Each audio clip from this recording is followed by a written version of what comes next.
Hi, everyone. Welcome to Pete's Epic Golf Podcast. Join golfer Pete as he interviews international and local golf experts and enthusiasts. Golfer Pete's guests are looking to share how his audience can improve their golf game by improving their mindset, skill set, and gear set. We ask our experts to share their practical tips on golf in one or more of these three core areas. Golfer Pete created his podcast as a resource for anyone who loves golf. Join Golfer Pete as he asks the questions we all need answers to in order to improve our golf game. Hey, I want to welcome our viewers to a special podcast. We got two rock stars on the podcast today. And really, it's an interesting concept, and we'll get into it in just a few minutes.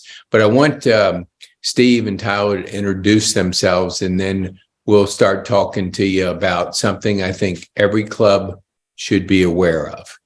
And this is the reason. This is my own personal thing.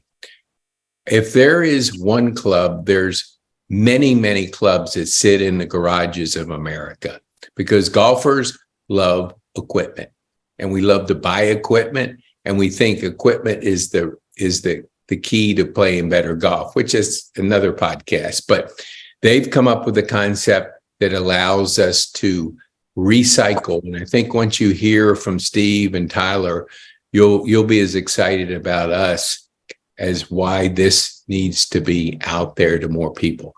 So I'm going to go, Steve, you first. Just introduce yourself, who you're with, and who you serve in the golf market. Sure. So my name is Steve Stoloff. I'm the president of Next Round. We are in the business of partnering with pro shops, primarily at private country clubs, to help them offer a service to their members to conveniently empty out their garage, trade in their unwanted equipment, support their local pro, support their local club, and then, like you said, keep equipment out of the landfill, support the game. We're a sponsor of the First Tee. We've made a pretty generous, I think we have committed $100,000 between now and the end of next year, and we hope to blow that out of the water. The only way we can do that is by the generosity of the members. When they come in and trade the equipment in, the head pro gets the money, the member gets the credit to the pro shop, and we ultimately take the equipment home and see if we can resell it. And then, like I said, First Tee gets a piece of that. So it's been fun. We've been doing it for about 3 years, and we're now at 550 different country clubs. So we're going to do 550 different trading events this year, and hopefully more next year. Well, it wouldn't be successful, at least at Pine Tree, I know, without the help of Tyler Johnson. So Tyler, would you introduce yourself to the viewers, who you are and who you serve and what you do? Tyler Johnson, director of golf at Pine Tree Country Club, and started here March of last year. So I've been here about 16 months now, and it's been great. It's been a great membership and very supportive. And one of the things early on, actually, they had sent out an email about Next Round and turning in clubs and the possibility of an added bonus to our members that they can turn their old clubs that are sitting in their closets into credit book. And I thought, why not broach that?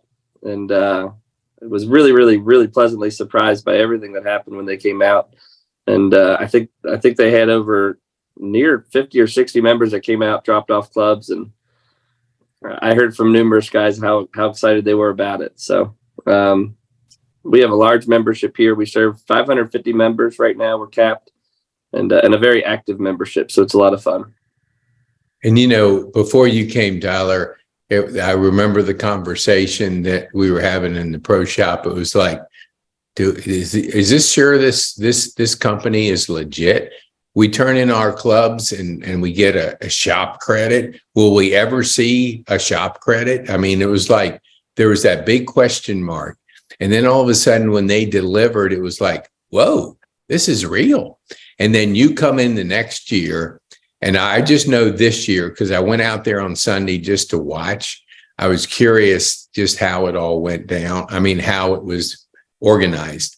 And it was funny to see the members come up and go, hey, how much? And they quickly give you a approximate value. And I want you to understand, as far as viewers, it's convenience. I mean, if you think, I had one member, I won't say, he goes, well, I'll go ahead and just put it on eBay. And I was thinking, your time is not worth that. I mean, it's not easy monitoring eBay and putting it up and knowing what the price. It's a hassle. And they just basically give you the shop credit and the person goes on. So I'm going to go back to Steve. So how did this concept come about? I mean, what was the thought process? Sure. So I've been in the sports and events industry for a long, long time, for about 15 years. Mm-hmm. And so we've produced events all over the world. And so the idea came about from a local entrepreneur. I just moved to Richmond, and he had the idea, he was a cyclist, of partnering with bicycle retail because he loved bicycle retail. You know, that's where you go to service your bicycle. It's a necessary business. I think even during COVID, it was an essential business. But COVID, that business was doing very well. I invested in, co-founded the business, and it was doing very well. But COVID affected the cycling industry dramatically. Cycle shops are closed quarters. Their service business went through the roof. Nobody could buy a new bicycle. Everyone, was selling them. So we went from having a warehouse filled with 500 bicycles to having an empty warehouse in like 2 months. And I was talking to some friends, and everyone was golfing, because it was the only thing you could do that, to get outside, socially distanced, but still be social. And we said, well, maybe people want to do the same thing. They want to support their local golf shop. They want to support their pro. And so we reached out through some friends locally and said, look, it's COVID. Your members are, looking for things to do. You're looking for things to do. This will put a little bit of extra money in your pocket. Would you like to do a trade-in event with us? And we started out and we tested a few different concepts. I think one golf course tried to get the neighborhood to bring bicycles and golf clubs. And we learned very quickly that, the person who loves bicycles isn't necessarily the person who loves golf clubs. The employees, the ability to appraise on the spot, we had to develop, new muscles, if you will. And pretty quickly, we found the golf community to be very inviting, and we just took the plunge. So I think we bought our first golf club 3 years ago down in Whispering Pines, North Carolina. And we stopped buying bicycles within a year of buying our first golf club. So that's how the idea came about. Had some local people who really helped us along the way. Local pro shops, local owners of golf courses, and then, pretty big golf agency that's local to Richmond helped us out with some initial ideation. It's interesting. It's always good to see how a story and a company evolve. So when Tyler came in, he was like the second year. Have you done Next Round 2 times, Tyler? Is that correct? No, we are going to do it again. I've had some members even ask me about it, but we did it just once. It was in my first year. Last summer, I guess. Okay. Yeah, early this year.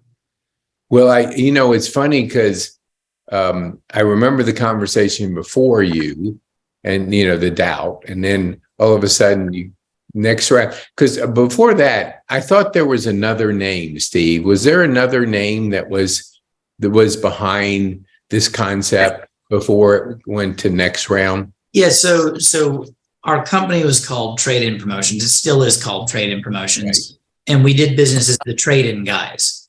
Yes, that's right. Yes. That was a logo that we had that was specifically around bicycles. And it was a startup logo. Okay. And we hired an agency that rebranded us to Next Round. So everyone who did an event with us in 2021 until about September knew us as the Trade-In Guys. Yeah. At which point we converted over. Okay. Yeah, I knew there was, because I remembered something and I looked up something and it said Richmond, Virginia. I went, what? Richmond, Virginia? Holy mackerel. And then that kind of sparked my interest. But let's go back to Tyler for a second, because being the director of golf, you see a lot of things. What kind of interests you in this concept when you first heard about it and you were thinking, okay, what should I do as far as my energy and my creativity to support something like this for the members? Oh, sure. So I'll be honest. When it first came across, I thought I don't need to do that. I couldn't totally believe it myself personally. What they advertised, what they said was possible. I thought, there's got to be a catch that I'm not hearing. And I thought, no. But I asked about it, and once they sent the document, signed off on everything, it became very aware that they kind of do everything. So it cost me nothing for them to come out and try it. And I'm all for giving something a shot. And I think so. The coolest part to it is, even as skeptical as I was, even after signing off on it, I thought, we'll see what actually happens. I sent out the first couple emails, and I was overwhelmed by the response from the membership. I actually, in the first week or two, I had a member say, well, we're out of town when they're here. And he brought up a truckload of clubs. I thought, my God. And that happened probably 2 or 3 or 4 more times over that week. And I thought, geez, might be onto something here. And then the event actually came, and there was a buzz around the club of members bringing up their clubs and just turning them in.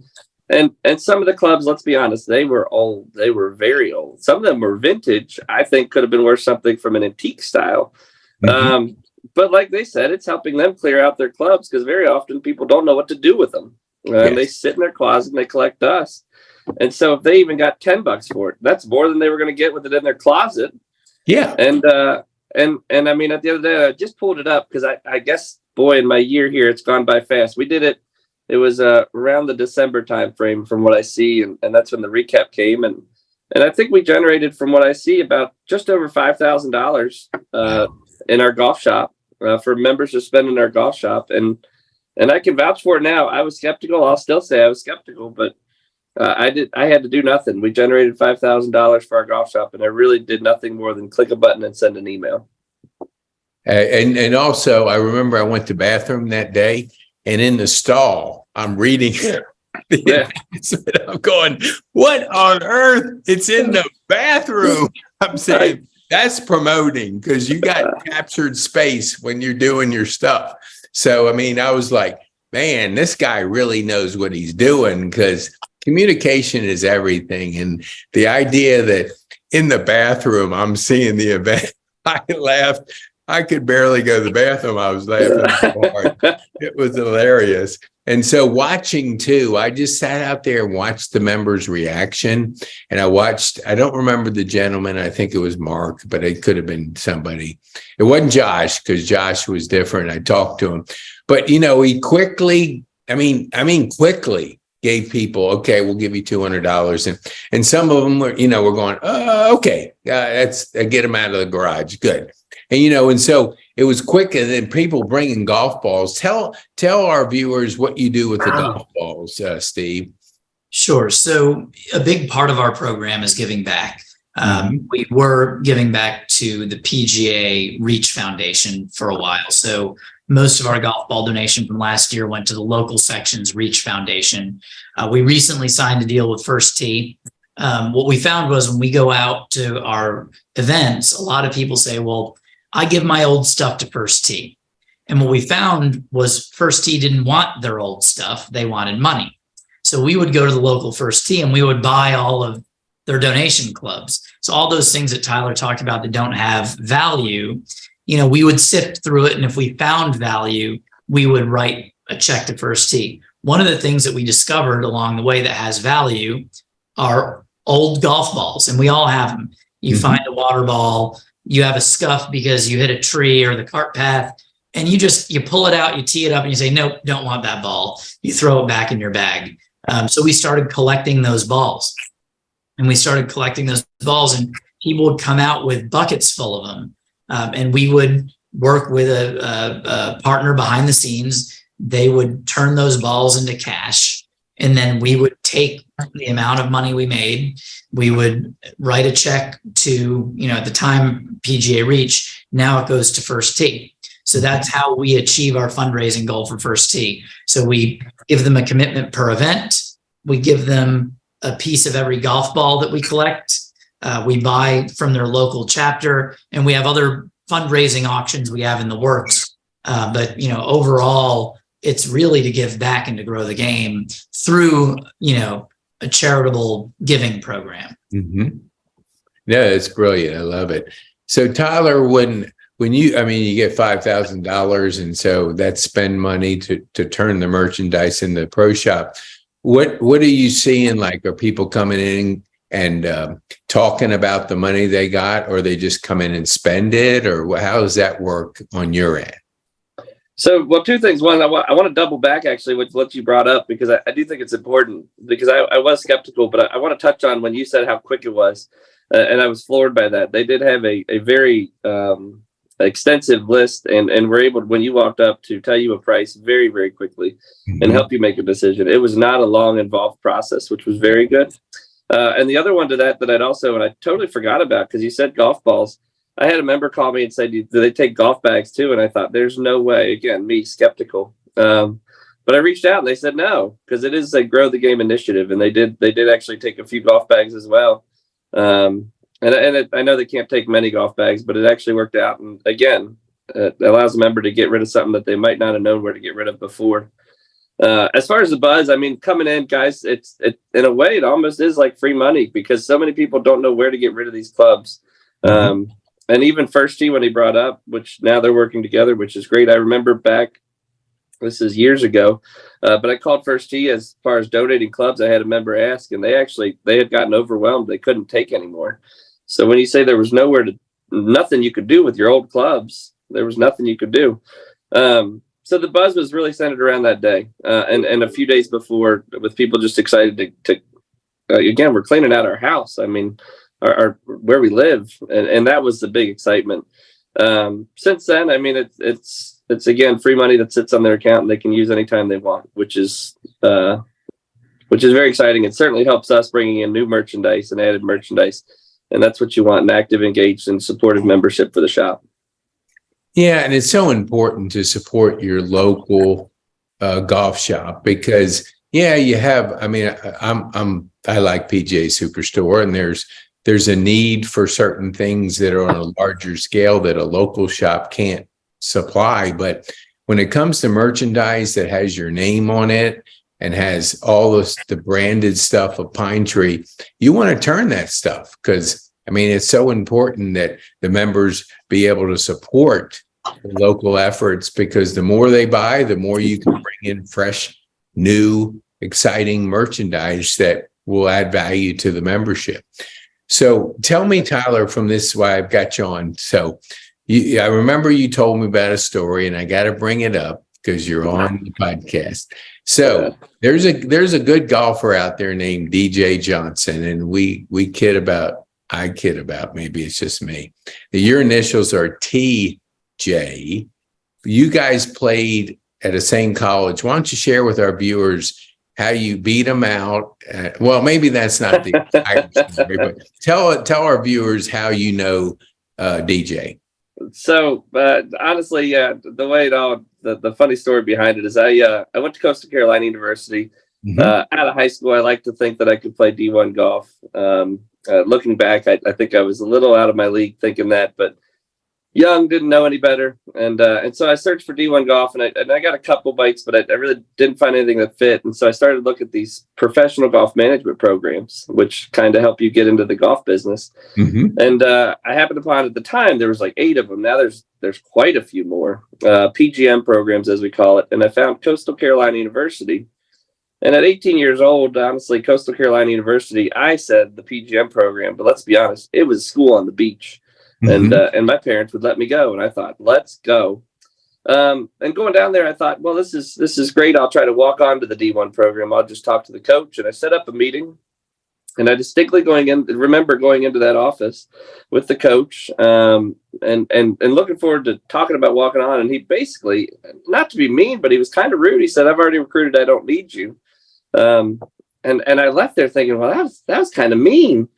And let's be honest, I probably wasn't good enough to have a look taken at me, but I thought, hey, he's kind of rude. Well, a couple months into my freshman year, I actually saw Coastal was ranked in the top 25, and we had this great golfer named Dustin Johnson as a freshman on the team, and he was really, really good. And it dawned on me at that point that I realize now why the coach told me I've already recruited. I really don't need anybody, including walk-ons. And of course, Dustin's gone on to his amazing career. I know a lot of people in my program my PGM program that knew him personally. I wasn't fortunate enough to meet him personally, but everybody I know that knew him spoke so highly of him. I wish I could have gotten the chance, but yeah, no, I was turned down. I was turned down because of Dustin Johnson, as they say, I guess you could say. Well, part of life is rejection, and we bounce back.